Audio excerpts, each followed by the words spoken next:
Bonsoir à tous, bienvenue sur la 3 dans la Grande Team. Soirée spéciale, grand moment de télé qui restera certainement dans les annales. L'actualité sportive dont tout le monde parle en ce moment, c'est l'élection à la présidence de la Fédération ivoirienne de football. Les 3 candidats seront face à face dans quelques minutes seulement et c'est à suivre sur nos antennes naturellement. Et bien sûr, installez-vous à votre aise car vous allez prendre naturellement part à cette émission. Comme à chaque numéro, bien sûr, vous avez la possibilité de réagir. Ça va se faire cette fois-ci sur la page Facebook de la 3. Vous allez réagir sur le débat qui aura lieu, le débat qu'on va vous proposer sans plus tarder. Amis téléspectateurs, passons aux news.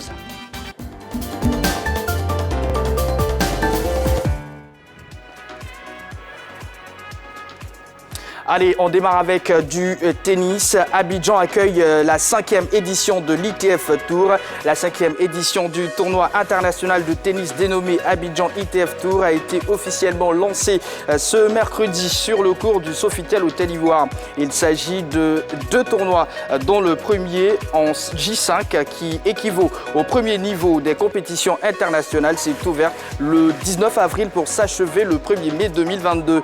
Plus de 28 nationalités représentés à travers des jeunes filles et garçons sont engagés pour glaner des points ITF, a indiqué Boniface Papa, nouveau promoteur et directeur général de la Fédération ivoirienne de tennis. NBA Basketball Playoff, Miami s'échappe en battant Atalanta hier par 115-105. Miami Heat, leader de la conférence S, mène désormais 2 victoires à 0 dans ces playoffs. Tout n'a cependant pas été facile pour la franchise de Floride. En effet, les 2 formations étaient presque au coude à coude alors qu'à la pause, Miami ne menait que de 2 petits points, 56-54. Le Miami Heat peut dire merci à Jimmy Butler, auteur de 7 points consécutifs en moins d'une minute. Parlons football à présent, élection FIFA 2022. Les centres de formation prônent des élections apaisées.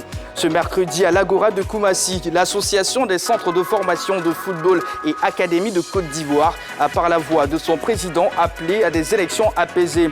Traoré Ahmed, accompagné de ses pairs, a demandé aux différents candidats à l'élection du président de la FIFA et leur soutien de mettre bas à terre pendant et après le scrutin en vue de permettre aux structures de formation des jeunes de travailler sereinement pour continuer à alimenter le marché du football. Une tournée au sein des différents QG des candidats est prévue pour faire adhérer les 3 candidats à cette idée d'élection apaisée.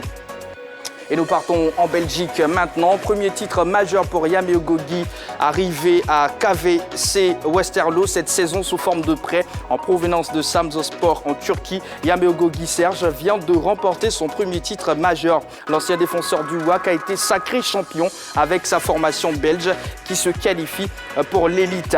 L'international ivoirien Espoir savoure ce titre avec 2 autres compatriotes, à savoir Gourebi Fernand et Mabea Kouya. Allez, c'est tout pour les news. On va retrouver la team de ce numéro de LGT. Bonsoir Henri Jo.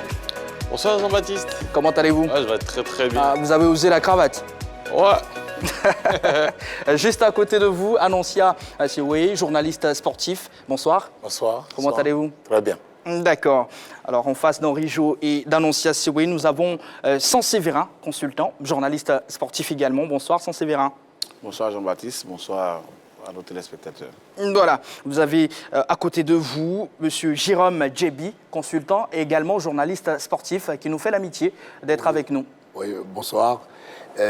Bonsoir à tous les téléspectateurs. Bonsoir au monde du football ivoirien qui attend d'ici le 23 le nouveau président de leur sport favori, de leur sport populaire, le football. C'est ça. Merci beaucoup. En tout cas, merci d'être avec nous.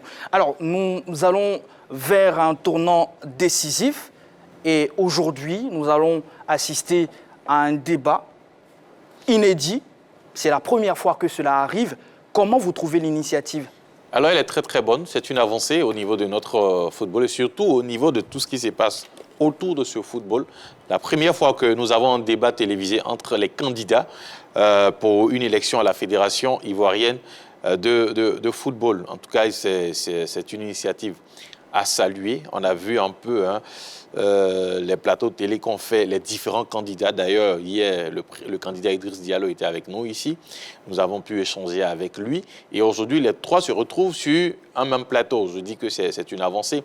Et surtout, ça va permettre au nouveau président d'être scruté au soir de son élection, parce que cette fois-ci, tous les Ivoiriens se sont intéressés à l'élection à la Fédération ivoirienne de football. D'accord, c'est bien noté. Annoncia, c'est oui, réaction par rapport à la question? D'abord, c'est historique et puis il faut le dire. D'aucuns avaient tendance à dire que cette élection était sectorielle, réservée aux 81 votants, mais c'est le peuple ivoirien, le contribuable ivoirien, parce que le peuple aussi contribue à l'avancée des éléphants en payant les impôts, parce que les éléphants sont gérés par l'État de Côte d'Ivoire. Donc, pour ce peuple, il faut dire à ce peuple, voilà ce qu'on veut faire pour le futur du football ivoirien. Donc, c'est inédit. Il faut saluer le groupe RTI qui a osé ces débats tant entendu, mais aussi la candidature de Didier Drogba a été pour quelque chose, parce qu'avant, c'est l'acteur nouveau qui vient dans l'arène et puis on assiste à un débat. Donc, il faut saluer l'esprit du groupe RTI et de tous les médias qui essaient de donner la parole aux candidats. D'accord, c'est bien noté. Alors, monsieur Jérôme Djebi, oui, on n'avait jamais vu ça auparavant. Je suis très content. Et je vais vers les télés. Les télés qui ont pris l'initiative d'organiser ces débats. C'est les télés. On va dire le groupe RTI. Le groupe RTI, oui, le groupe RTI, il faut les féliciter. Bon, les gens pouvaient rester là pour dire que les Ivoiriens se chauffent sur les réseaux sociaux. Parce que quand tu écoutes les réseaux sociaux, quand tu lis les réseaux sociaux, tu dis, mais il y a la guerre. Mais c'est trois personnes qui ont travaillé ensemble. De 2006 jusqu'à 2011 pour certains, jusqu'à 2012 pour certains. Drogba, il était capitaine depuis 2004 jusqu'à 2014. Souri est resté. Et Idriss, c'est le manager de l'équipe nationale sous Anoma. Donc, les trois personnes se connaissent.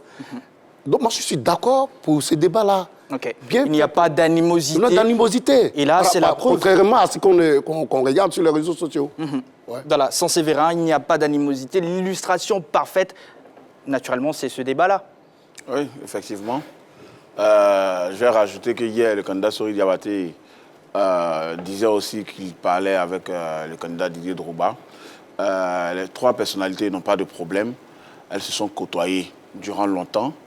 Donc, c'est vrai que les débats sont enflammés sur les réseaux sociaux. Mais bon, c'est ça aussi la passion du football. Puis surtout quand il y a quelqu'un de la stature de Didier Drogba qui entre dans le débat, comme l'a dit Annoncia. Effectivement, beaucoup de personnes voient encore en lui le footballeur.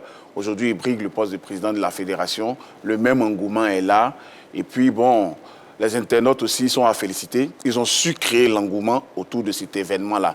Et c'est là que nous devons nous féliciter de ce qui va se passer prochainement, après l'élection, dans nos stades. L'engouement va revenir, je le sens. D'accord. Merci beaucoup pour vos différentes interventions. Dorvles Kofi et bien sûr avec Béatrice Nicole Quadio sont bien sûr dans les entrailles de ce studio-là. Ils ont interrogé ceux qui vont naturellement mener ce débat, c'est-à-dire Cathy Touré et Samuel Metch, mais pas que. Il y a également M. Seydou Koulibaly, chef du service autonome RTI Sport. Et bien sûr, on vous invite tout simplement à avoir un avant-goût. Nous avons approché nos chefs pour leur proposer d'avoir tous les candidats sur le plateau. Aujourd'hui, il va falloir faire très attention sur ce plateau de ce soir, très attention pour ne pas avoir l'impression de pencher pour l'un ou pour l'autre. Comme on le sait, la RTI, c'est une télévision nationale, donc nous sommes pour tous les candidats. Donc il va falloir traiter l'information de manière impartiale. Et ce n'est pas toujours qu'on reçoit quand même 3 candidats aux élections de la Fédération ivoirienne de football. Donc c'est un plaisir pour nous déjà, c'est un honneur pour nous déjà de pouvoir faire ce plateau. Et puis on espère que ce soir, nous allons répondre aux attentes des uns et des autres. Bon, ça a été une nouvelle bien accueillie. Dans ce sens où on a encore une fois donc apprécié la confiance que nos responsables ont placée en nous. C'est vrai que pris du premier coup, on a essayé de peser un peu donc, la lourdeur de la tâche qui nous attend. Mais en même temps, on est dans le même élan que quand on a appris qu'on devait faire la CAN, quand on a appris qu'on devait être associé à de grands événements comme le Mondial. Donc, c'est toujours des challenges, on le sait. Donc, et c'est pour cela d'ailleurs qu'on est venu à ce métier, faire de la télé pour toujours apprécier la montée d'adrénaline quand il y a donc ce genre de grands rendez-vous.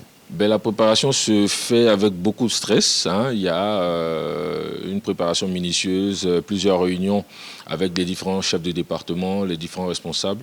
Et ici même au niveau de la rédaction, plusieurs réunions pour affiner les questionnaires, pour naturellement donc se donner la ligne de conduite et voir comment est-ce qu'on pourra mener à bien donc, cette émission. Une mission beaucoup attendue par l'ensemble des Ivoiriens parce que nous sommes sur la nationale et que de façon inédite, les 3 candidats seront pour la première fois ensemble sur un plateau télé. Cette idée de faire une émission avec les 3 candidats nous est venue parce que quand on a regardé un peu l'agenda des uns et des autres, il était difficile de les avoir les 3 l'un après l'autre sur 3 jours. Ce qui, au préalable, avait été défini éditorialement par RTI Sport. C'est de les avoir lundi, mardi, mercredi. Cela était très difficile.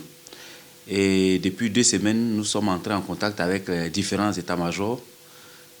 Au départ, ce n'était pas 3, c'était tous les candidats qui avaient déposé leur candidature, qui voulaient être présidents de la fédération. Et bien avant même que la commission ne puisse annoncer quels sont ceux qui avaient été retenus. Donc nous sommes entrés en contact avec les différents états-majors et nous avons commencé à travailler sur l'idée de pouvoir avoir tous les candidats pour un bon débat, un grand débat, où ils allaient tous être là, les uns, les yeux dans les yeux, pouvoir décliner leur programme, dire ce qu'ils pouvaient faire pour le football ivoirien et pourquoi ils étaient candidats. La RTI, c'est le service public. Il y a certaines choses que certains peuvent se permettre, que nous ne pouvons pas nous permettre. Donc nous avons travaillé avec la ACA, nous avons eu 2 ou 3 réunions avec la ACA, au cours desquelles nous avons arrêté le principe de l'émission. Et finalement, nous avons opté pour une seule émission qui allait être plus attractive, où tous les candidats allaient être sur place.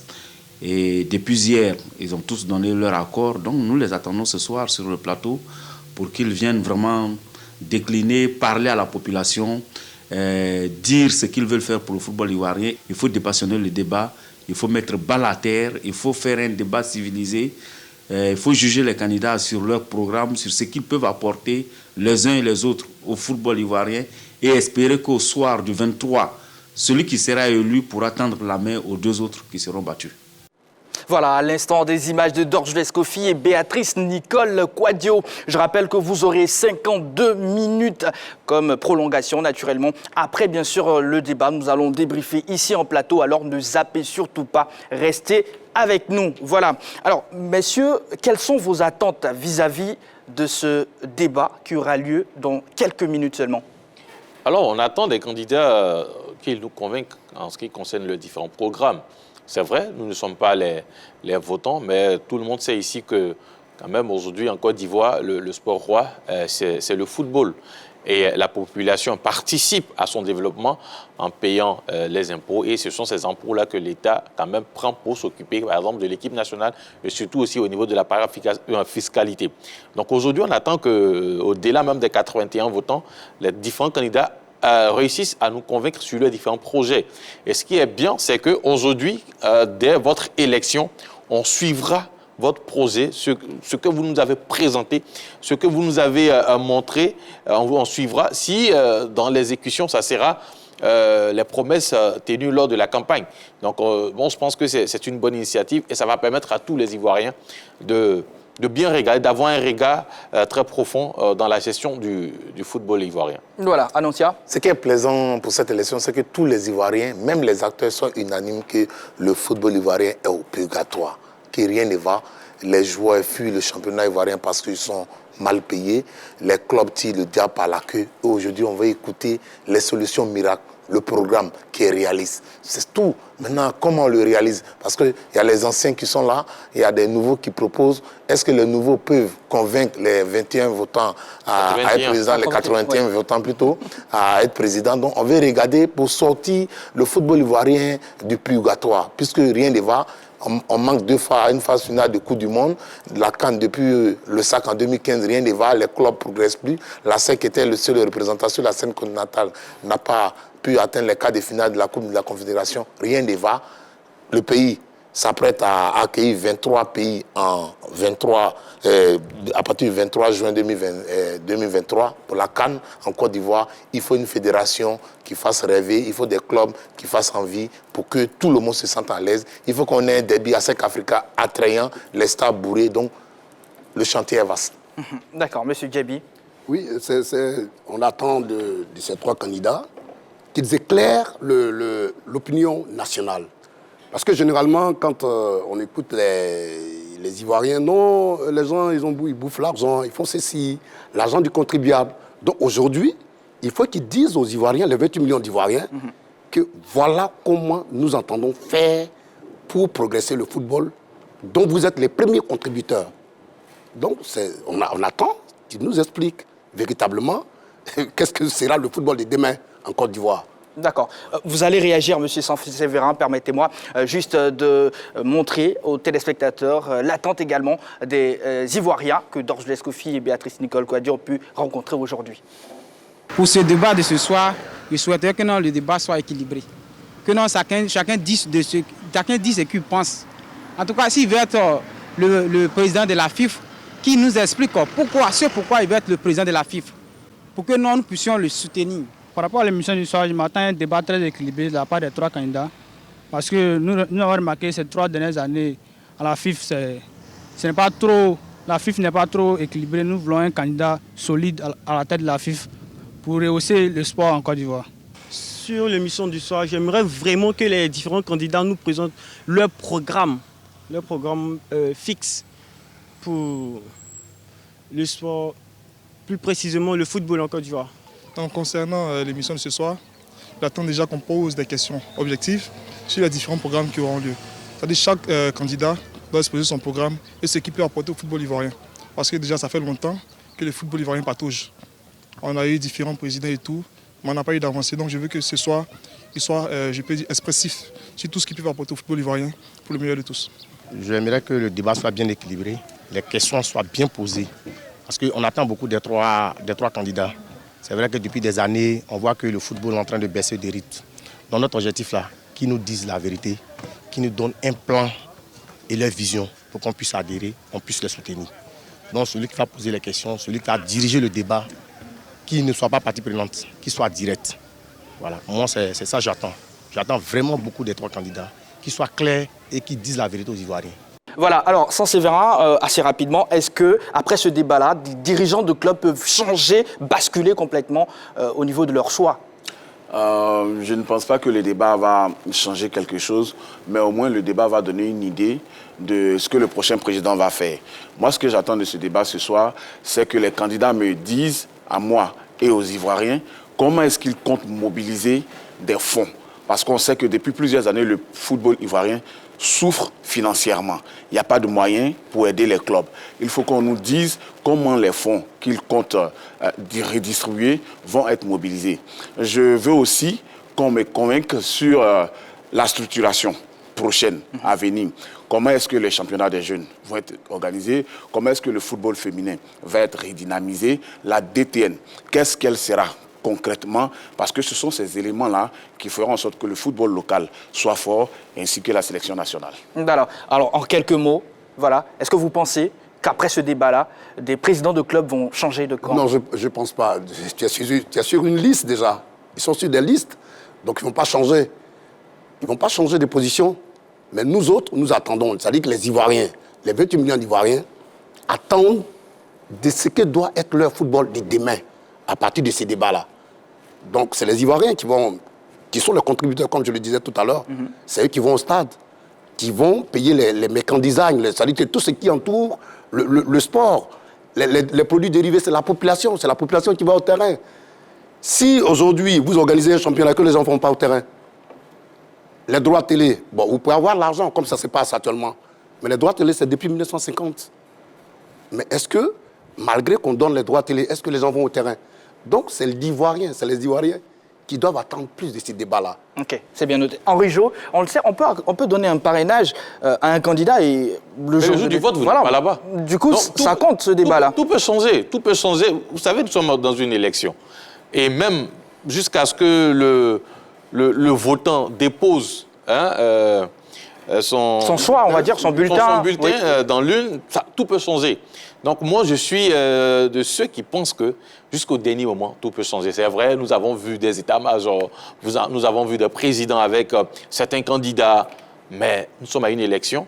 En 2011, il me semble que ce n'est pas le favori qui a gagné. Donc tout peut arriver dans une élection et on attend surtout, à Yamoussoukro, on attend dans la soirée pour savoir qui des trois sera élu. Sinon, actuellement, tout peut changer. Annoncia Sewé, je suis impatient de connaître votre avis sur la même question. Non, tout peut basculer. En 2011, il y a le candidat Sali Biteko, qui est salué au passage, qui était sûr de gagner, le candidat des clubs.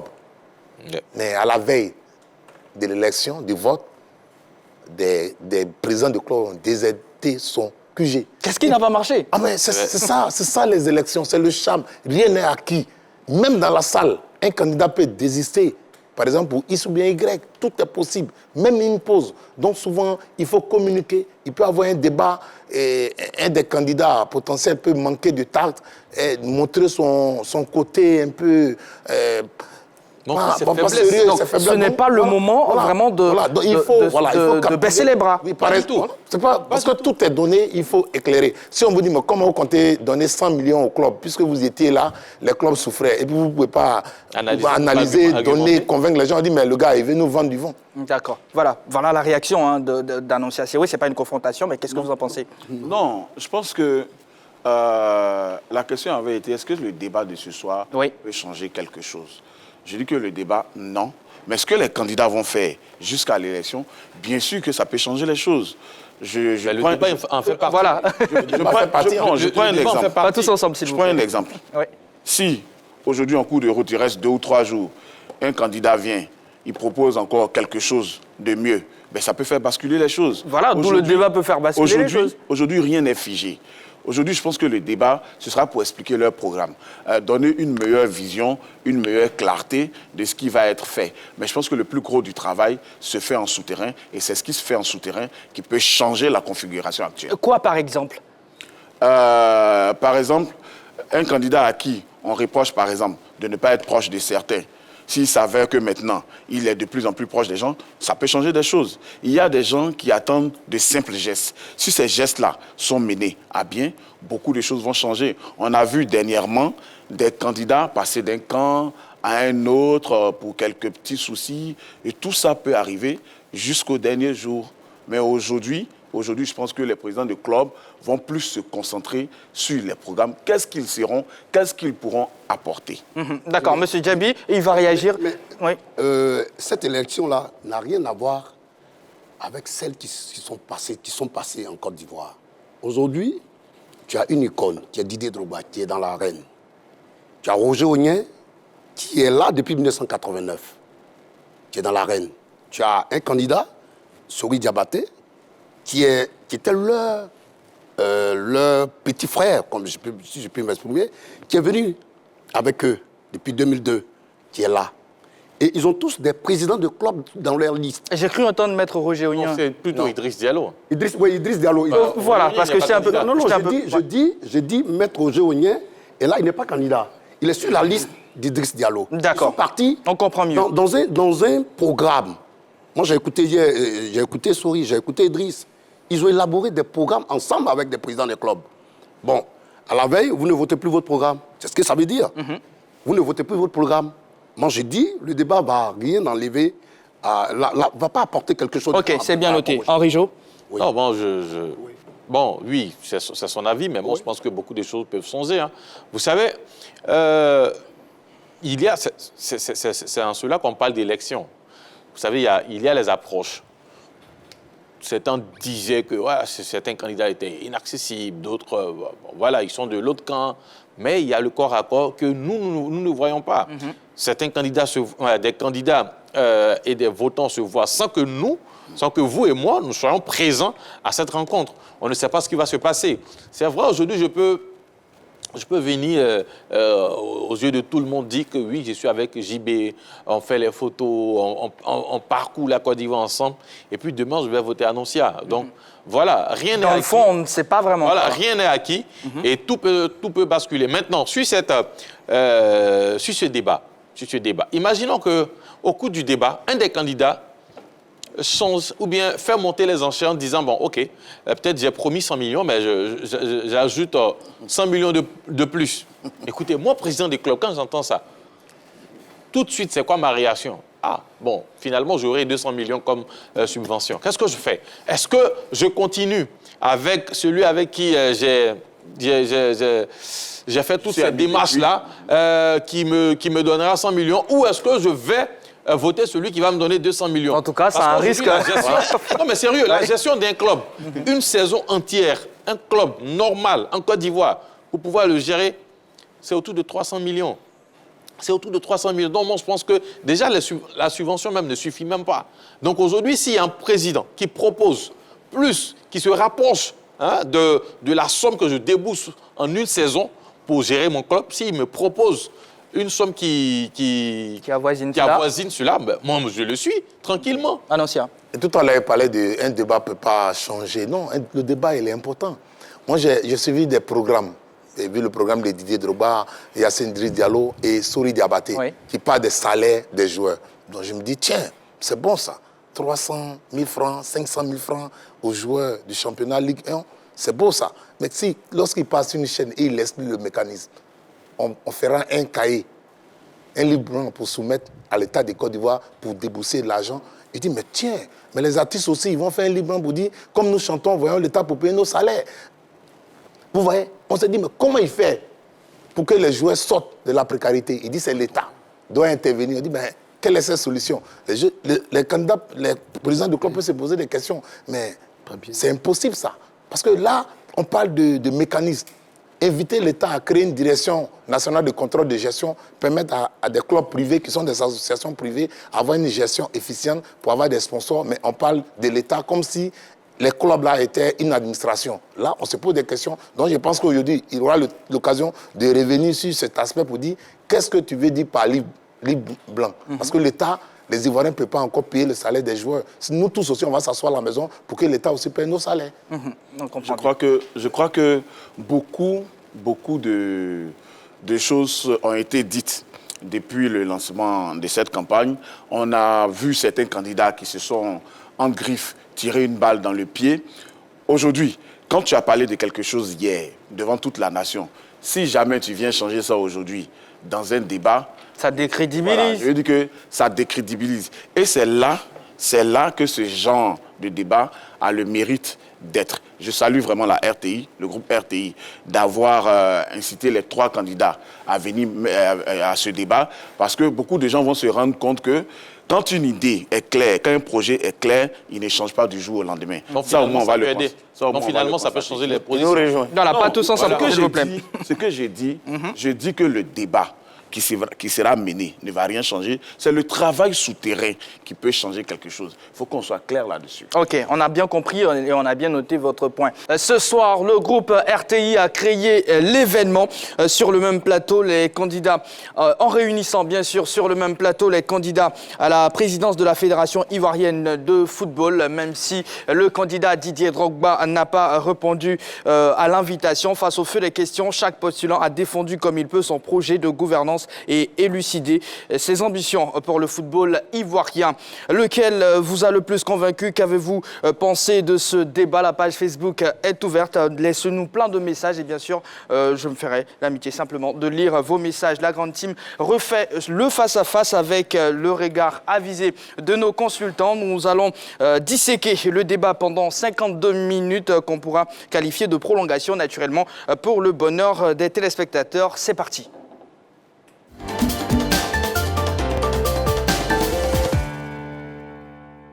Allez, décryptage des points abordés. Je rappelle qu'ils ont parlé naturellement ils ont présenté, oui, le programme de façon succincte. Ensuite, ils ont parlé du championnat professionnel. Ils ont parlé également des éléphants de Côte d'Ivoire, de la formation des cadres et des jeunes, et également du championnat amateur et le football féminin. Alors, déjà, premier point sur lequel on va revenir, l'absence de Didier Drogba, Annoncia Serwe, Henri Jo, M. Djebi, et puis, M. Sanseverin, commentaire par rapport à ça, cette situation-là? Je pense qu'on a tous vu un communiqué avant le début de l'émission, où le candidat expliquait que son agenda ne lui permettait pas d'être présent sur le plateau de la RTI.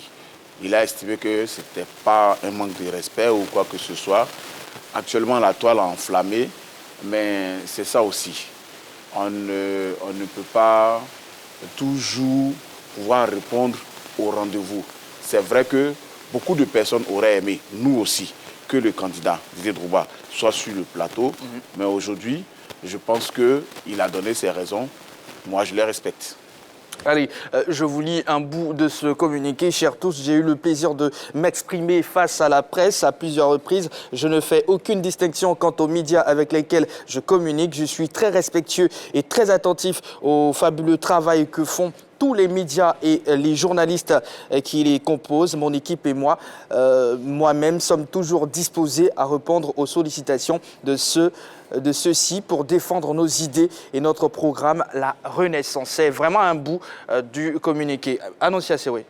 Bon, moi, je pense qu'il faut lever toute polémique parce que Didier Drogba, c'est une icône, c'est une vedette, c'est un footballeur qui a défendu avec brio le drapeau national. La toile, tous les Ivoiriens sont focus sur cette élection à cause de lui. Ils auraient aimé le voir débattre avec ses grands frères. Ça n'a pas été, il a donné les raisons. Mais je pense qu'on n'a pas brûlé son absence, sinon le candidat Didier Drogba. Maintenant, à la télévision, de nous dire, parce que vous savez, toute émission se prépare. Est-ce qu'il a été contacté à temps? Lors de l'émission, les présentateurs nous disent comme ça qu'à 5 minutes de l'émission qu'ils ont été approchés pour dire Didier ne viendrait pas. Ça crée encore des substitutions. Est-ce que tout a été coordonné? Moi, je sais plus ou moins qu'une émission de télévision et de télé se prépare. Il n'est pas venu. C'est pas grave, on pourra passer à autre chose. Voilà, rassurez-vous, en tout cas, avant la fin de cette émission, on aura, voilà, les réponses. Et je sais, le professionnalisme du groupe RTI, je suis sûr et certain que les choses ont été faites dans les règles de l'art. Henri Jo. Oui, bon, on a tous, dès l'entame du débat, on a vu l'absence de Didier Drogba. Écoutez, c'est à cause de lui, hein, c'est à cause de sa candidature qu'aujourd'hui on a toute cette ambiance autour des élections. La présidence de la Fédération ivoirienne de football. Donc, tout le monde avait envie de le voir dans ce grand oral-là, défendre son projet, la renaissance du football ivoirien. Alors, quand même, il y a deux versions. Il y a la version des présentateurs, la version de la RTI qui dit avoir contacté le candidat. Le candidat, à son tour, dit n'avoir pas répondu favorablement, n'avoir pas donné de réponse à cette convocation. Donc voilà un peu là où nous nous situons en ce moment, mais aussi il ne faut pas oublier que au même moment que les invitations sont parties pour les deux autres candidats, l'invitation aussi est partie pour le candidat Didier Drogba. Alors s'il n'a pas répondu, ce n'est pas du fait de la RTI. Ensuite, nous sommes heureux de ce que nous avons vu avec les deux qui ont été présents et surtout qui, quand même, ont défendu les différents programmes. Monsieur Djebi. Oui, enfin, moi, peut-être que je vais vous surprendre. C'est la deuxième fois que j'assiste à la défaillance de l'icône Didier Drogba à une émission. Le 9 mars 2010, à la veille de notre match. Défaillance, est-ce que ce n'est pas un peu trop fort? L'absence, voilà. L'absence de Didier Drogba à une émission de télé. À la veille de notre match qualificatif, le dernier match qualificatif Côte d'Ivoire-Guinée, nous avons sollicité une chaîne étrangère qui voulait soigner l'image de la Côte d'Ivoire après 10 ans de guerre et tout ça. On était déjà qualifiés. Le dernier match, c'était contre la Guinée. C'était un match pratiquement amical, on peut dire ça. Et les gens nous ont demandé de faire 3 films sur Kolo, Yaya et Drogba. Et si possible, faire une interview à l'ancien président de la République. Tout le monde a donné son accord. Lui, il a donné son accord depuis l'Europe. Parce qu'on a demandé à cette chaîne-là de checker avec lui en Europe. S'il est d'accord, on le met sur l'élément. Donc le vendredi, dans un hôtel de la place, on a fait Kolo, on a fait Yaya. Et lui, quand on l'appelle, il n'est pas venu. C'est à 5 minutes.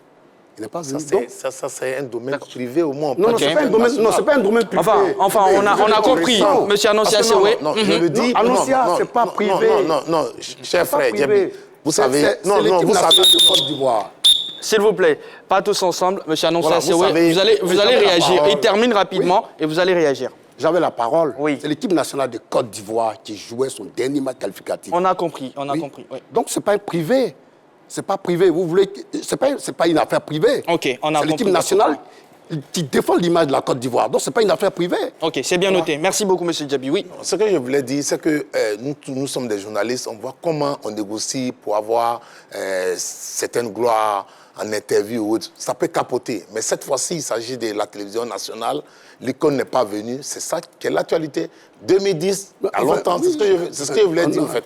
OK, merci. On va avancer. Sans Sévérin, on va avancer. On va vraiment avancer. Henri Jo, on l'a souligné, 2 candidats ont répondu présent. Le débat a été bien mené. On va essayer d'avancer sur les points abordés. Parlant bien sûr de programme, est-ce que vous souhaitez revenir sur quelques points que vous avez pu noter? Oui. On a noté beaucoup de points. Je pensais qu'on allait les faire comme la RTI les a énumérés. Oui, c'est le programme d'abord, oui. OK. Je dis par exemple que tout de suite, les 2 candidats ont parlé de décentraliser le championnat. Ne plus le jouer uniquement à Abidjan. En début d'émission, Henri Jo avait signifié que le championnat se joue à Abidjan et un peu à Gagnoa. Mais là, tout le monde veut vraiment que le championnat se joue partout. À ce sujet, les 2 candidats ont fait savoir que les stades qui sont en train d'être construits pour la Côte d'Ivoire, pour la CAN, seront les bienvenus. Mais aussi, chacun a parlé de comment il va développer les infrastructures. OK, mais pour l'instant, on va essayer d'avancer point par point. Et là, moi, j'ai les points ici, je donne le point et derrière, on en parle. Okay. Voilà, on va commencer par le programme. Monsieur Djabi, est-ce que vous avez noté quelque chose de particulier sur laquelle vous souhaitez revenir? Je suis d'accord avec les 2 candidats par rapport au championnat.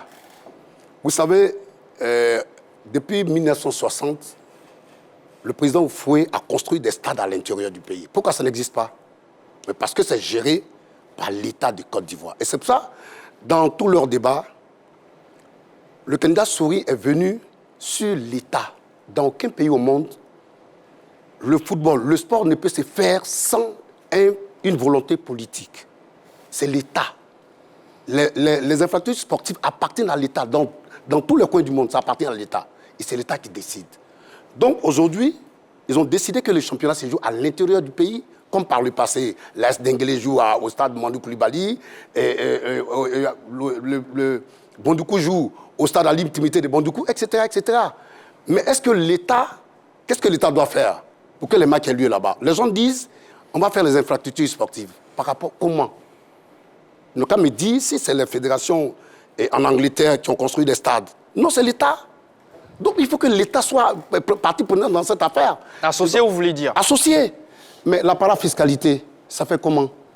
On a mis, je crois, pratiquement combien d'années pour faire la parafiscalité? C'est l'ancien président qui a fait la parafiscalité avec Fekese, vice-président de la Fédération ivoirienne de football, avec des choses avec Idriss. C'est sous son mandat que la parafiscalité a été faite. Mais le football existait déjà. Mais pourquoi c'est maintenant? Donc l'État a sa part de responsabilité dans la gestion du football, qui est un sport, on dit sport populaire, mais au Brésil, on joue aussi le handball là-bas. Donc il faut que l'État s'implique. D'accord. Ouais. Moi, pour revenir sur ça, c'est que, oui, nous savons tous que c'est l'État qui crée les infrastructures via l'ONS, qui fait le suivi, tout et tout. Mais ce qui est intéressant aussi, c'est que le candidat Souris, que vous avez évoqué à l'instant, a parlé de réhabilitation des infrastructures. Donc si on s'en tient à ce que vous êtes en train de dire, c'est qu'il n'a pas réhabilité les infrastructures. On doit toujours attendre que l'État vienne réhabiliter les infrastructures. Mais moi, je vais aller un peu plus loin. Avec ceux qui ont parlé de compter sur les infrastructures de la Coupe d'Afrique en 2023 pour pouvoir faire repartir le sport à l'intérieur du pays. Oui. Mais je vous dis que d'Aboisseau à Bouna, il n'y a pas de stade qui a été construit pour la CAN. Hein. D'Aboisseau à Bouna, c'est-à-dire tout l'est de la Côte d'Ivoire, il n'y a pas de stade qui a été construit. Donc si on compte sur les infrastructures de la Coupe d'Afrique, l'Est ne jouera pas de championnat. C'est-à-dire les clubs de D3, de Ligue 2, de Ligue 1 à l'Est de la Côte d'Ivoire ne joueront pas de championnat parce qu'aujourd'hui, Alitimité ne peut plus accueillir de matchs. HKB, du côté d'Abengrou, ne peut plus accueillir de matchs. À Zopé, le stade accueille les matchs de Ligue 2, mais ce n'est pas un stade en bon état. Là, le plus important aujourd'hui, c'est vrai, moi, je souhaiterais que, c'est vrai, c'est l'État qui crée les infrastructures, qui les réhabilite, mais les candidats en venant aussi peuvent apporter leur grain de sel. Aujourd'hui, ça ne coûte rien à un candidat ou peut-être à un président de fédération de susciter quand même les sponsors. Ils ont tous parlé de sponsors. Un sponsor peut permettre à une fédération ou même à l'État de réhabiliter un stade, de construire un petit stade de 5000 places pour pouvoir jouer le football à l'intérieur du pays. Et moi, je pense que si ces différents candidats-là pensent à cela, ça va permettre à notre football d'avoir, je dirais, une sorte de nouvelle vie. Parce que on le sait tous qu'aujourd'hui, le football ivoirien, quand même, est en train de plonger. D'accord. Annonciation, oui. Moi, j'ai écouté les programmes. J'ai vu que depuis un moment, on se focalise sur l'argent à remettre au club. 100 millions pour les 2 candidats pour les clubs de Ligue 1. C'est beau. Mais au niveau du contrôle, aucune proposition concrète. On parle de l'État, mais à Boisseau, le stade municipal vient d'être inauguré par le Premier ministre récemment. Le Premier ministre Patrick Hachi, le stade municipal d'Aboisseau. À Yénois, où l'Africa joue face à Boisseau aussi à côté. C'est une belle pelouse, mais qui a besoin d'être entretenue. Donc il y a des stades, même à Odiéné, qui est un stade étatique, a besoin d'être réhabilité. Mais c'est une volonté. Maintenant, aujourd'hui, qu'est-ce qu'il faut pour que les clubs, lorsqu'ils reçoivent les millions de subventions-là, ils puissent être autonomes, payer les joueurs convenablement. C'est que l'État qui développe les infrastructures, qui va accueillir la CAN, qui met à disposition des chantiers ou bien des stades pour la Côte d'Ivoire, puisse mettre en place, et ça, c'est mon vœu, tous les jours, je le répète, il faut une direction nationale de contrôle de gestion. À soi. En Europe, en France, par exemple, lorsque Auxerre obtient son maintien, obtient sa montée en Ligue 1, c'est la direction nationale de contrôle de gestion qui va voir ses comptes. Est-ce que vous pouvez payer vos joueurs, vos employés? En un mot, vos finances sont à quel niveau? Quand on voit que tout est clean, c'est là qu'on vous donne l'accord pour jouer. Le football, ce n'est pas seulement le jeu. Il y a beaucoup de choses qui rentrent en ligne de mire. Lorsqu'en Côte d'Ivoire, vous voyez un club comme l'Africa Sport d'Abidjan, où des joueurs déroulent des banderoles pour dire on a faim, on a touché le fond. Ouais. Parce que c'est pas seulement... Les enfants aujourd'hui, on parle de... Il y a des clubs en Ligue 2 qui ne peuvent pas payer 50 000... Même les 50 000 francs de salaire mensuel ne peuvent pas. C'est le véritable problème. Donc, comme le dit tout le monde promet 50 millions, 100 millions, mais tant qu'on n'a pas un élément de contrôle pour voir qu'est-ce que l'argent va servir à quoi, on va toujours replonger. Parce que même l'entretien d'un ça, aujourd'hui, il y a des métiers au niveau du football. Et Sori Diabaté l'a abordé dans...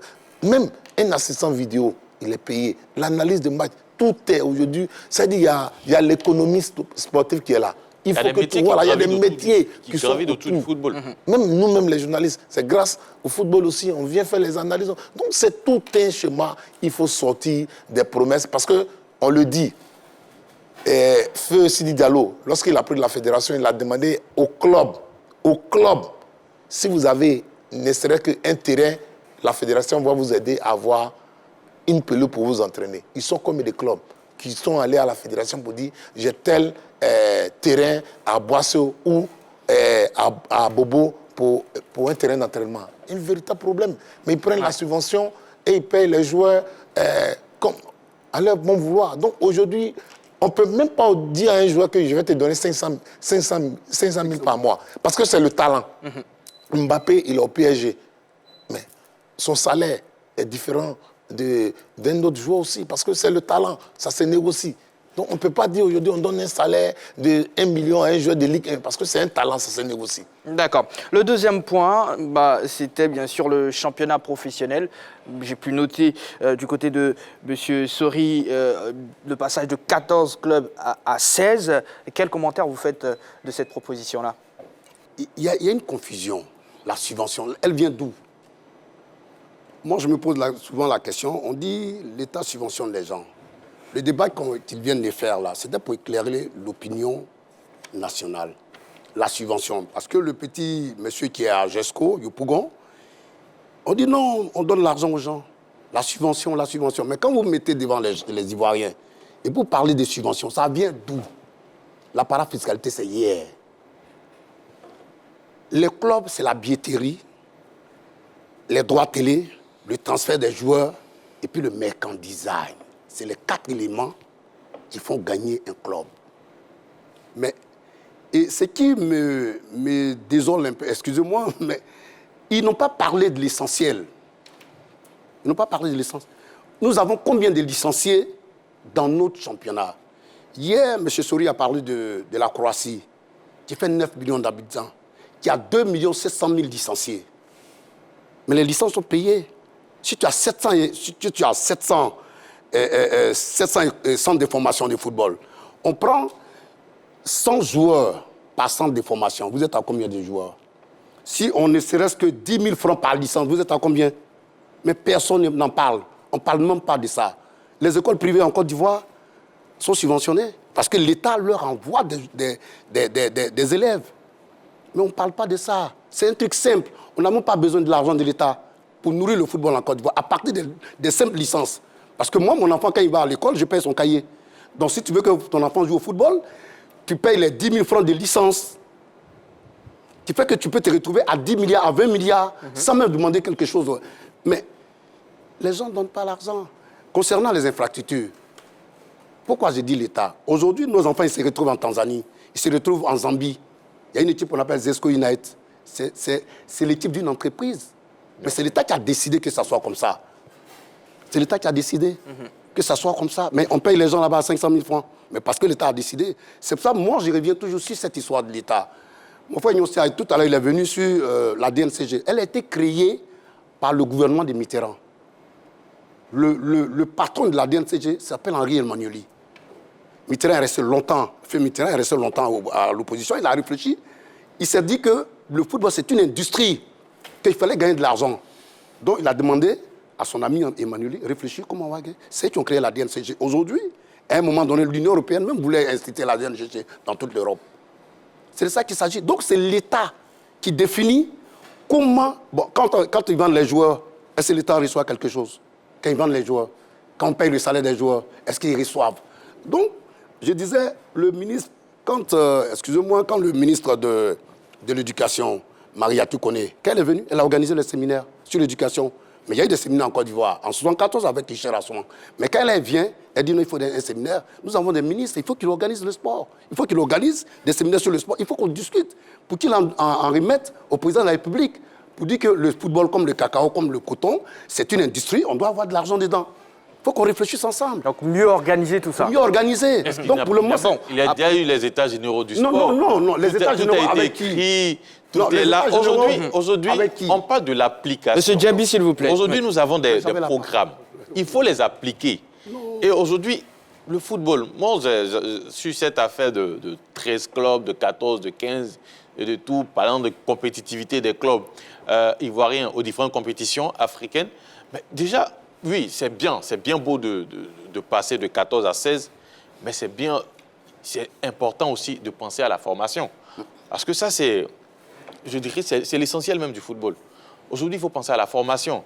Au-delà même de changer de format au niveau des différents championnats, il faut penser à la formation. Comment, aujourd'hui, on arrive à former nos jeunes? Ils ont parlé de centres de formation, mais ils n'ont pas évoqué quand même les clubs qui doivent créer leur propre centre de formation. Le candidat Idriss alors a parlé de développement des ligues. Oui, mais les ligues, est-ce que ces centres... Parce qu'aujourd'hui, un club de Ligue 1, moi je me rappelle qu'en 2017, Lord M. Sori, et avec l'équipe qui était là, avait décidé de mettre sur pied un championnat des jeunes appelé championnat élite jeune. Et ça concernait presque tous les clubs qui évoluent dans notre championnat, que ce soit Ligue 1, Ligue 2 et D3. Mais il y avait des clubs qui n'avaient pas de centre de formation, mais qui étaient obligés de collaborer avec des centres de formation pour pouvoir participer à cette compétition.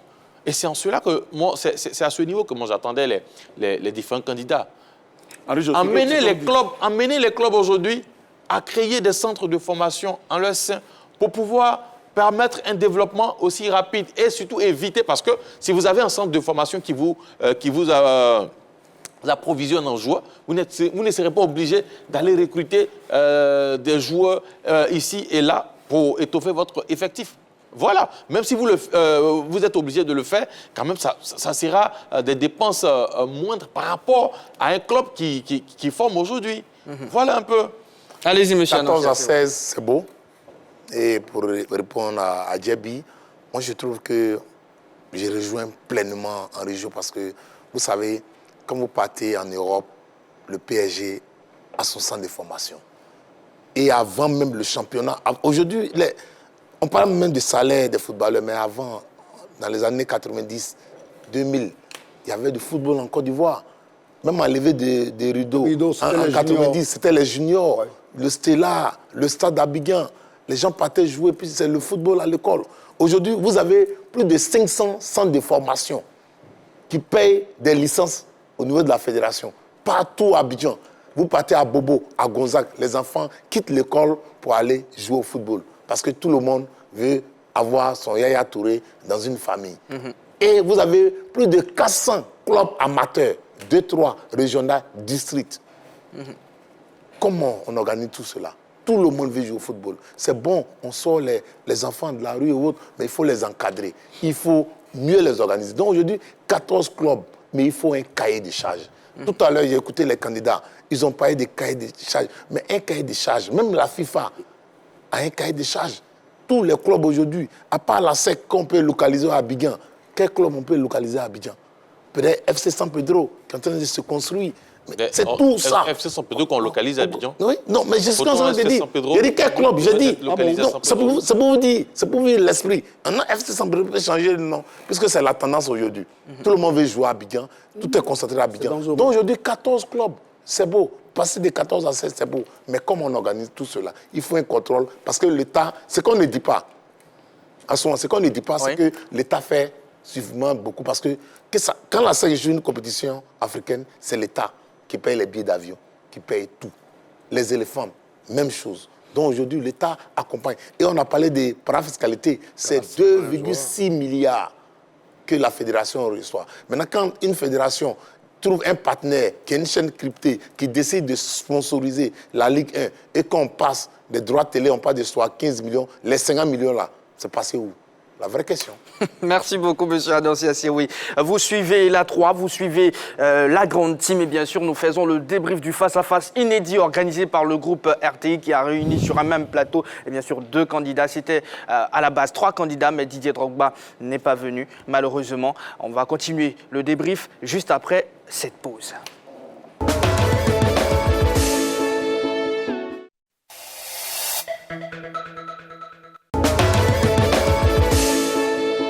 Merci d'être sur la 3, vous suivez le grand format de la grande team. En tout cas, on fait le débrief sur ce plateau avec moi, Sanséverin, monsieur Sanséverin, monsieur Djebi, monsieur Henri Joué, monsieur Annonciacier, tous journalistes sportifs, voilà.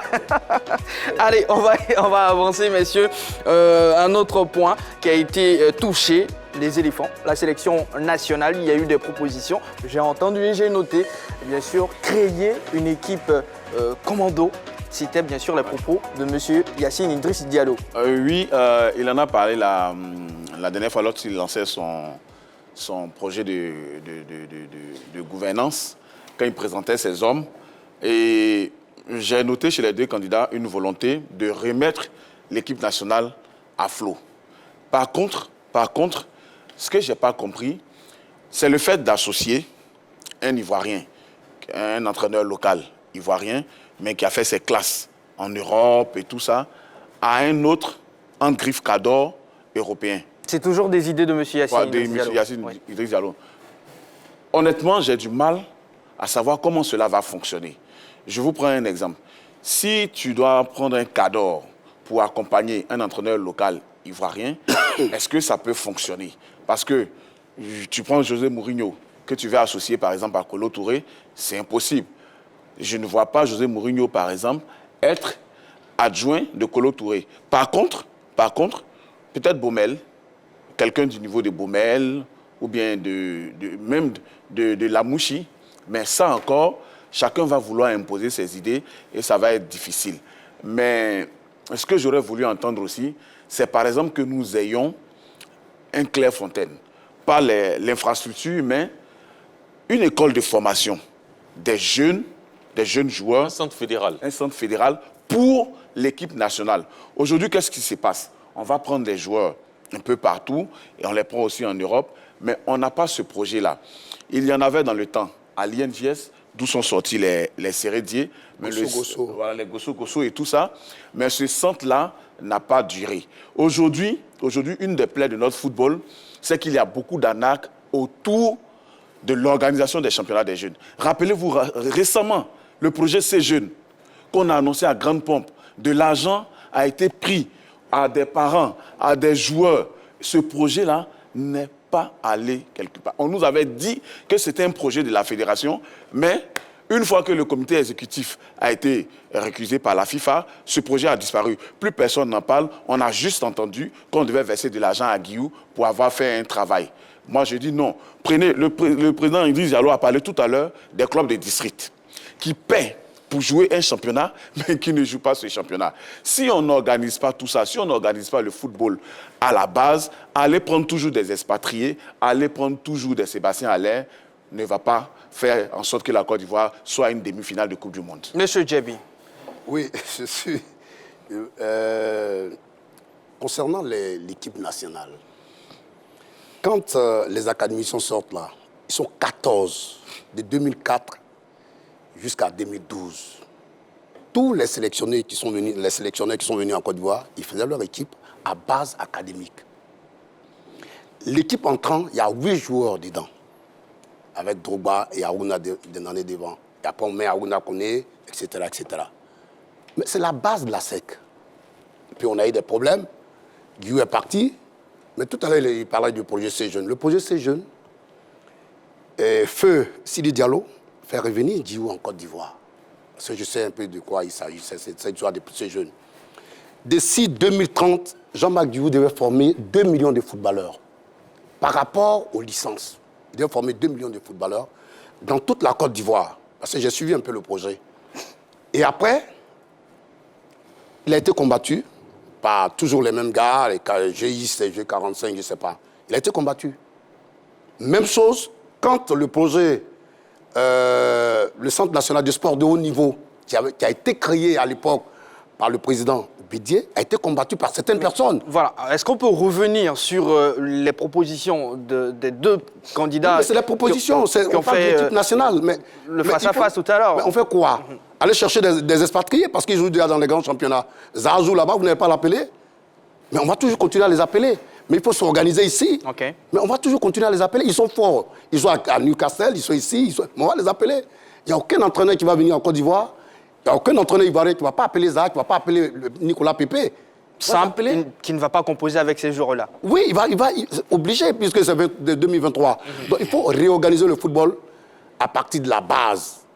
Il faut qu'on se mette ensemble. Okay. Alors moi, j'ai écouté les deux candidats quand même en ce qui concerne l'équipe nationale. Et tout de suite, M. Idriss, lui, s'est projeté sur 2023 rapidement avec une équipe commando. Il a une équipe qu'il a qualifiée de commando, selon ses propres thèmes. Et des joueurs qui respectent le pays, le drapeau.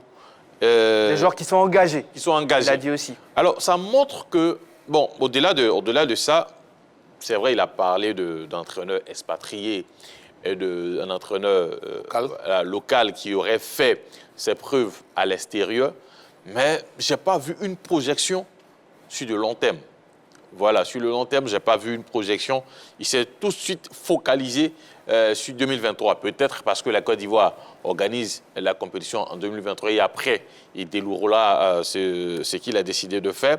Mais tout de suite, je sens une fixation sur 2023. En ce qui concerne le candidat Sori, il a parlé d'abord de talents existants au niveau de nos différents joueurs.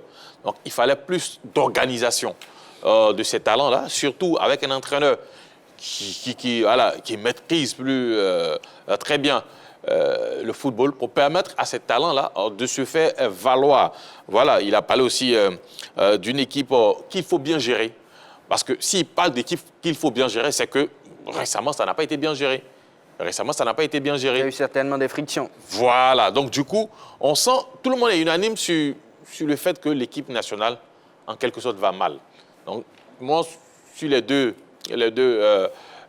programmes, ça a été un peu différent. Un qui est plus axé sur le coup thème, c'est-à-dire 2023. Et puis un qui pense que, voilà, il y a du talent. On n'a pas à essayer de créer tout de suite cette équipe commando-là, mais il y a du talent, il faut bien gérer autour, il faut avoir un entraîneur capable de gérer, de bien gérer pour pouvoir continuer sur la lancée. Donc voilà un peu ce que moi j'ai retenu en ce qui concerne. Voilà. Moi je suis entièrement d'accord avec Yacine Driss Diallo lorsqu'il parle d'équipe commando. Tous les Ivoiriens sont unanimes qu'avec l'effectif des éléphants, on pouvait disputer la CAN au Qatar. C'est clair. Le mondial au Qatar. On pourrait se qualifier. Parce que, regardez, on bat l'Algérie. Et on avait besoin d'un match nul face au Cameroun, à Douala. On est éliminé.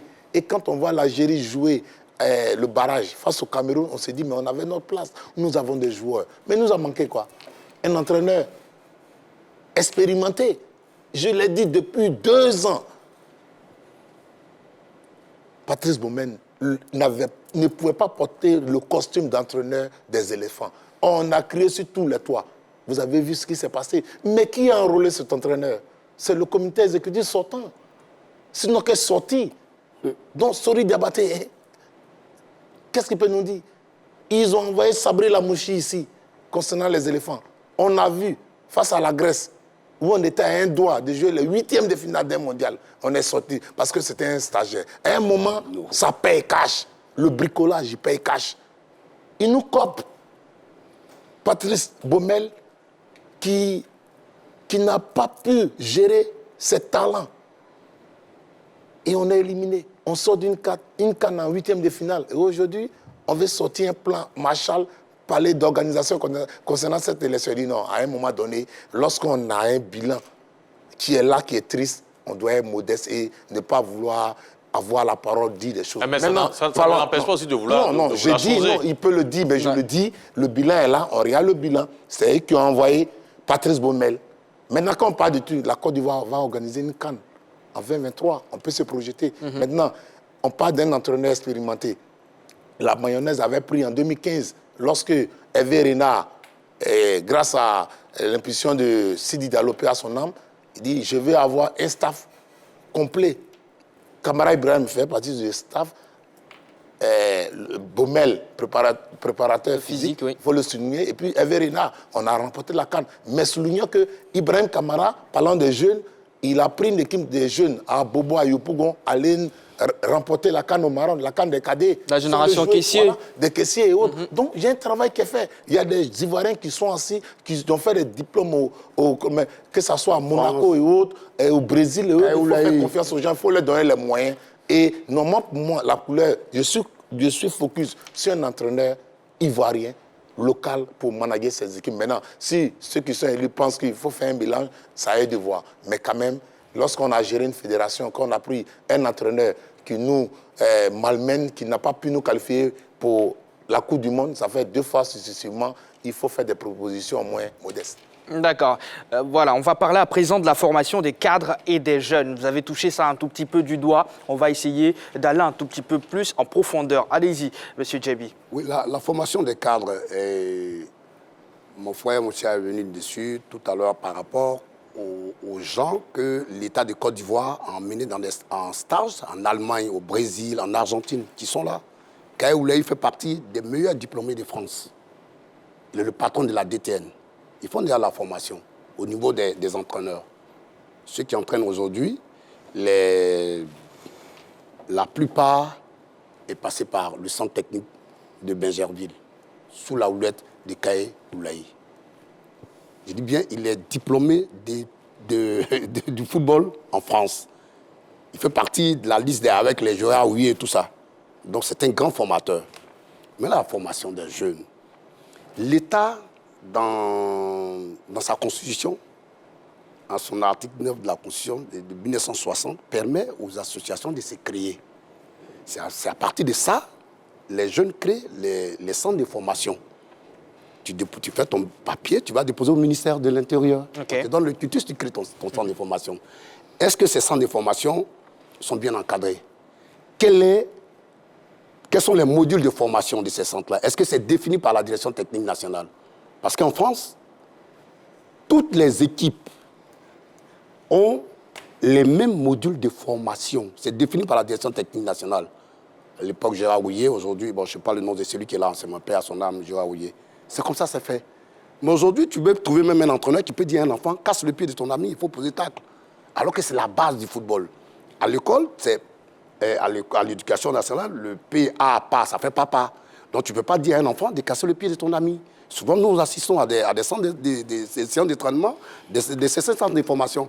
Il faut que l'État permette d'encadrer les centres de formation. Okay. Là, on comprend pertinemment ce que vous voulez dire, mais aujourd'hui et là maintenant, j'aimerais qu'on parle de la proposition des deux candidats qui ont eu à faire le face-à-face tout à l'heure. Il y a le... Bon, si c'est moi seul, oui. Les trois candidats, bon, enfin les deux candidats qui étaient sur le plateau, je n'ai pas vu véritablement s'ils ont parlé du football. D'accord, donc vous n'avez pas été touché particulièrement? Oui. Allez-y, monsieur Santé. Moi, les deux candidats ont parlé bien sûr de formation, mais surtout de formation des cadres. Ils ont parlé des jeunes, ici ils ont parlé de formation des cadres. J'ai plus entendu Andriff remettre les anciennes gloires à niveau pour jouer un rôle prépondérant, par exemple, à la DTN. Moi, ce que j'aurais voulu entendre, ce sont des propositions concrètes, par exemple, pour les corps les plus visibles du football. Je prends par exemple les arbitres.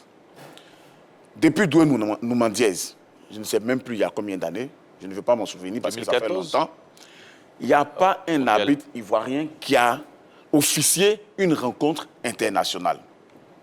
Là, ça dit que nos arbitres ne sont pas à niveau? Je ne pense pas. Mais je veux dire, il leur manque aujourd'hui des rudiments pour pouvoir se frotter à l'international. Depuis que la VAR a été créée, on n'en a jamais parlé en Côte d'Ivoire. Comme si ces machines-là ne pouvaient pas fonctionner avec l'électricité d'ici. Je n'ai pas entendu non plus les gens dire exactement ce qui va être fait en termes de formation pour les anciennes gloires. Si on doit coopter Youssouf Ali Koufala, on doit coopter Kalou Bonaventure, on doit coopter Zoromak, quelle formation va leur être adressée directement? Est-ce qu'ils vont se former dans l'administration, dans la gestion des pelouses, dans la construction des stades? Je n'ai pas entendu ça. C'est quelque chose de vague dont tout le monde parle. Alors qu'il faut aller sur des points clés pour que les Ivoiriens voient exactement ce qui est contenu dans la formation des cadres. D'accord. Henri Jo. Voilà, au niveau de la formation des cadres, les deux candidats quand même, on parlait, surtout le candidat Sori a parlé de 4 axes, notamment le foot de masse, élite, formation technique et autres. Mais moi, ce que je n'ai pas entendu au niveau des deux candidats, c'est que ils ont parlé de cahier des charges en ce qui concerne la gestion, en ce qui concerne ce que vous recevez et comment les utiliser. Mais aujourd'hui, le cahier des charges devrait comporter l'obligation qui est faite à chaque club de disposer d'un centre de formation. C'est de là que part déjà la formation des jeunes.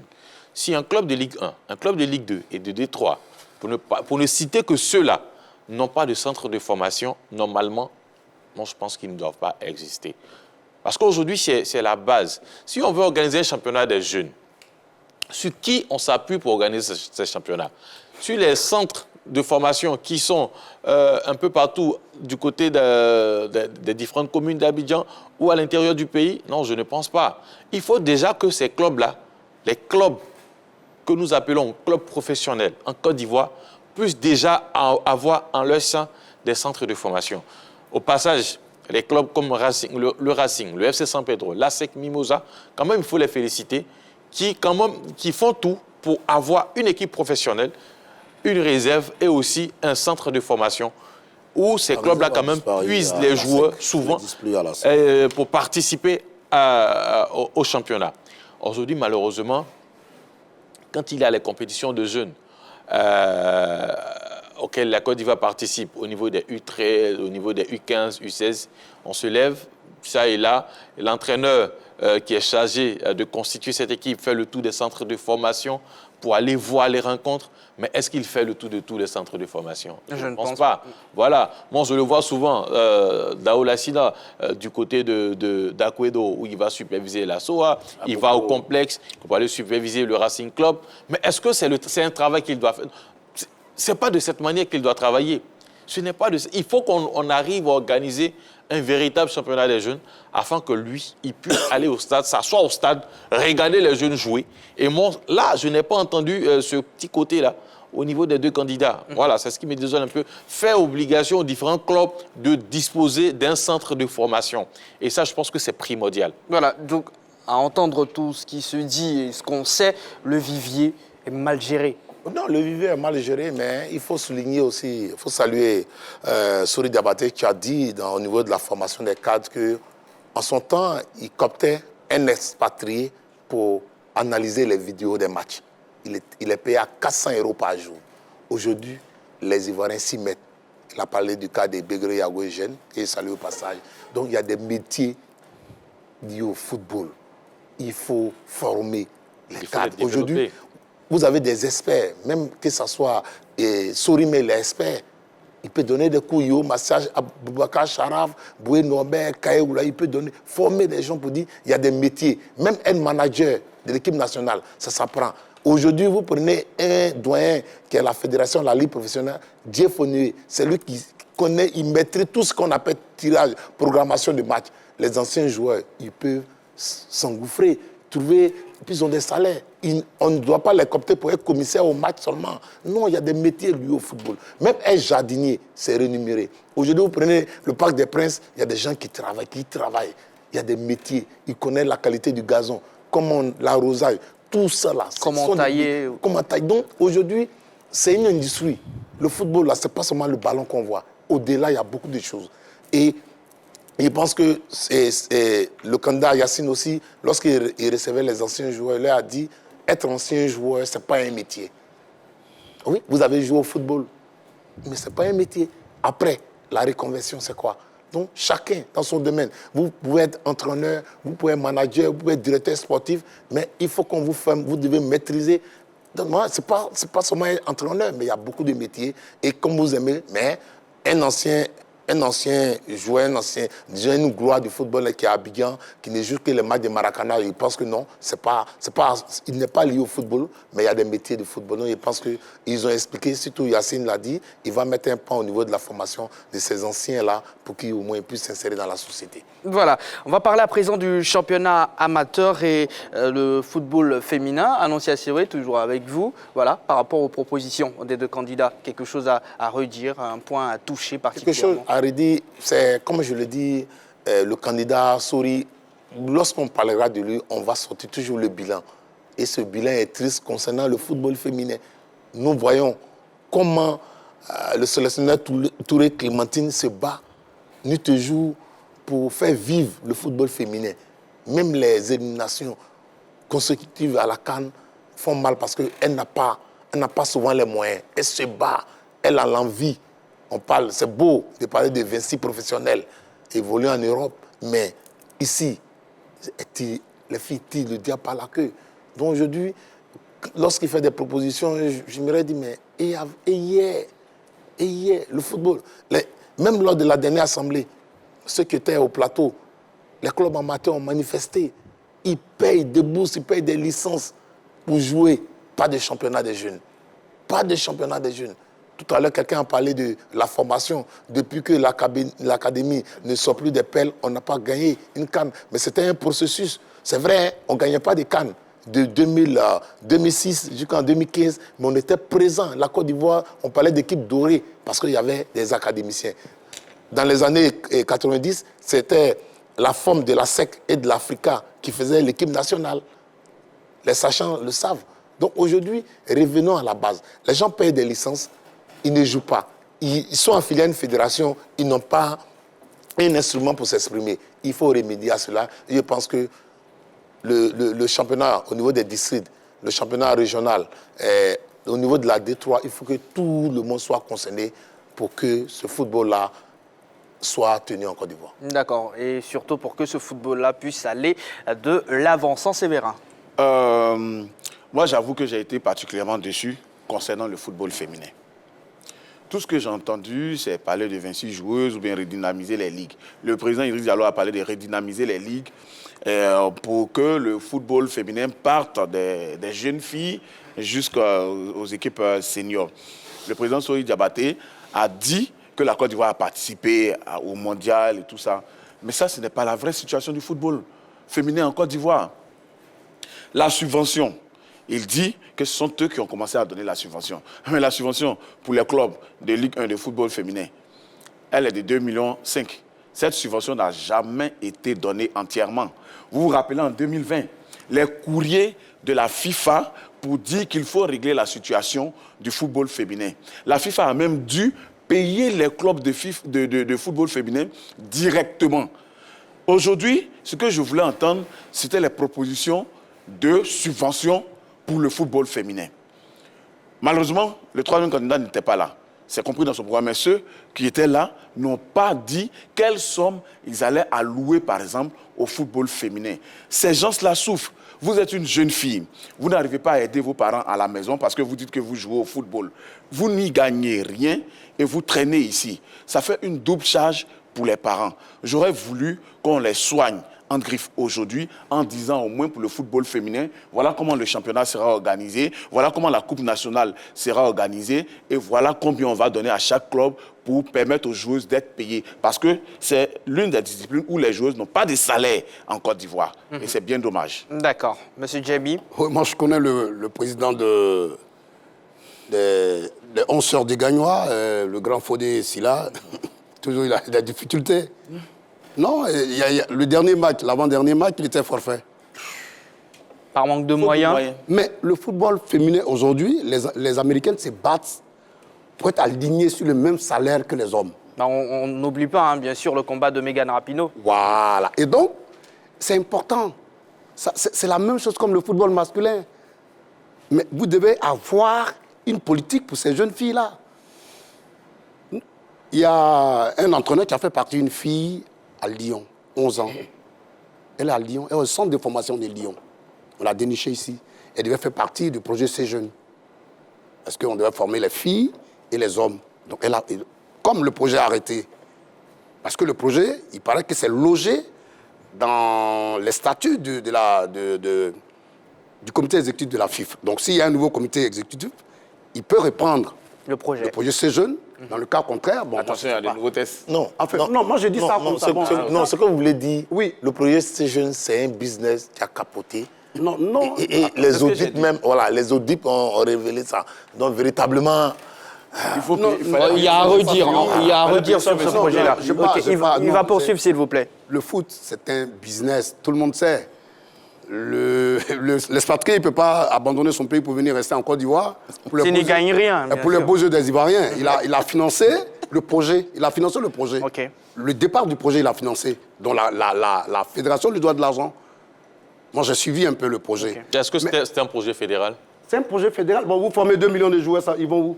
Non, mais derrière, puisque... Bon, non, oui, bon, vous formez 2 millions de joueurs. On a fait un sujet. L'idée. Merci beaucoup, monsieur.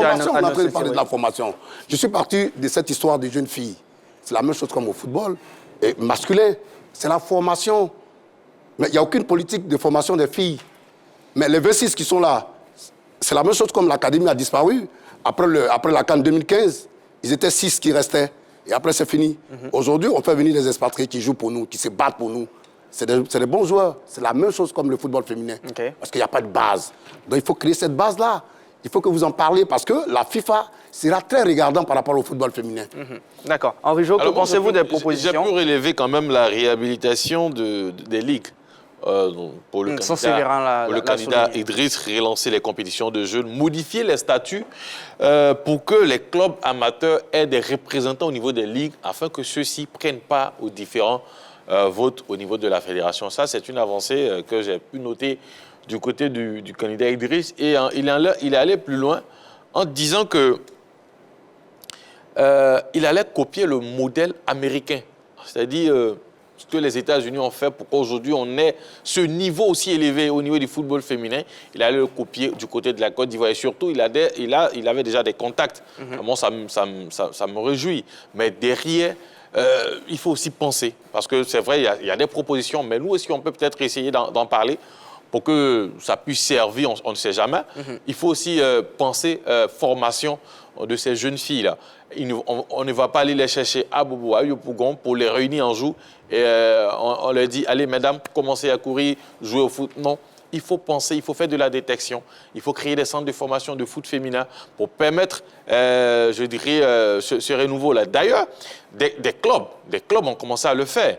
Le Racing a son centre de formation de foot féminin.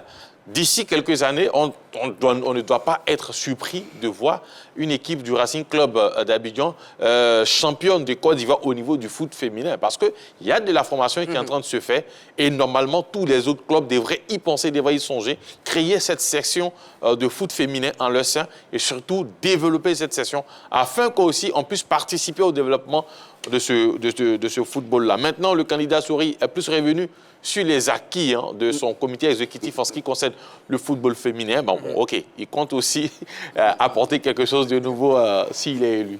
D'accord, merci beaucoup, messieurs. Nous sommes au terme de cette émission. Merci beaucoup, monsieur Sanseverin, voilà, d'être venu. Merci beaucoup. Merci beaucoup, monsieur Djebi, Henri-Joël Bois. Merci également.